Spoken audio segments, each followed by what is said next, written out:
What is an entity occurrence and what is an entity instance? Entity occurrence is basically uniquely identifiable object of an entity type. An entity instance is a single occurrence of an entity type. These both terms can be used interchangeably. Let's take an example of student. हमने कहा कि entity instance एक single occurrence है of entity type. Entity type is a student. Student की एक single occurrence Ali है. Ali is an entity instance of an entity type student.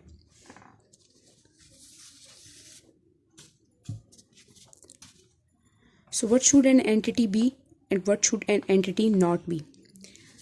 हमने एक एग्जांपल ली थी स्टूडेंट की, जिसमें हमने कहा था कि student is an entity type, whereas जो उसकी ऑब्जेक्ट्स हैं उसको हम कह रहे थे कि वो एंटिटीज़ हैं.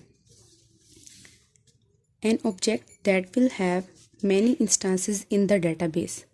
हर वो ऑब्जेक्ट जिसकी बहुत सी इंस्टांसेस होंगी डेटाबेस में, हम उसको एंटिटी बना सकते हैं. जैसा कि हमने कहा कि स्टूडेंट की बहुत सी इंस्टांसेस हैं, अली, अहमद, आकिब, ये हैं entity instances. N object that will be composed of multiple attributes.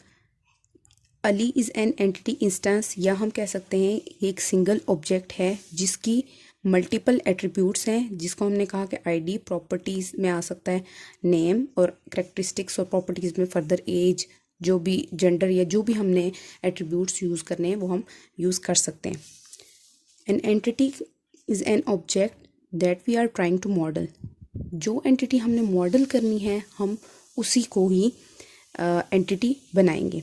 What should an entity not be? A user of the database system, जो कि यूज़र डेटाबेस सिस्टम का और जो डेटाबेस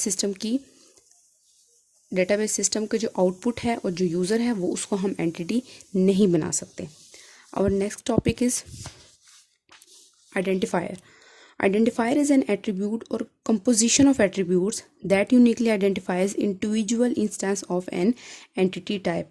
कोई एक एट्रीब्यूट या set of attributes, composition of 1 और 2 और मोर एट्रीब्यूट्स हम मिला के उनको आइडेंटिफायर यूज़ कर रहे होते हैं, क्योंकि वो आइडेंटिफायर यूनिकली आइडेंटिफाई कर रहा होता है उस एंटिटी टाइप को.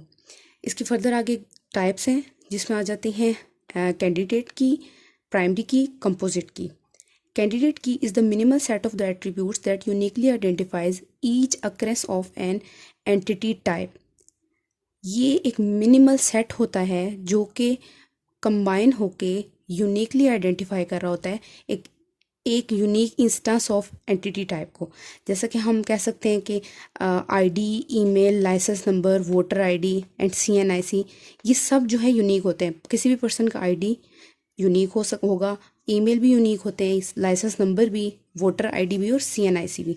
जबकि हम कहते हैं कि हम आइडेंटिफायर नेम को नहीं बना सकते. नेम को हम आइडेंटिफायर इसलिए नहीं ले सकते क्योंकि 2 या 2 से ज़्यादा पर्सनस का नेम सेम हो सकता है. आईडी या सीएनआईसी हम कह सकते हैं कि 2 या 2 से ज़्यादा पर्सन की सेम नहीं हो सकता. उसके अलावा आ जाता है प्राइमरी की. प्राइमरी की क्या है? कैंडिडेट की. दिस इज़ अ कैंडिडेट की, इसका पार्ट होगा primary key. Candidate key selected to uniquely identify each occurrence of an entity type. किसी भी एंटिटी टाइप की एक अकरेंस को यूनिकली आइडेंटिफाई करने के लिए हम यूज़ करते हैं प्राइमरी की.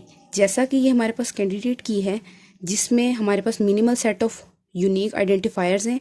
आईडी को हम यूज़ कर लेंगे एज आ प्राइमरी की, जबकि बाकी जो एट्रीब्यूट्स हैं रिमेनिंग जो कि यूनिकली आइडेंटिफाई कर रहे हैं इनको हम कहेंगे ऑल्टरनेटिव कीज़.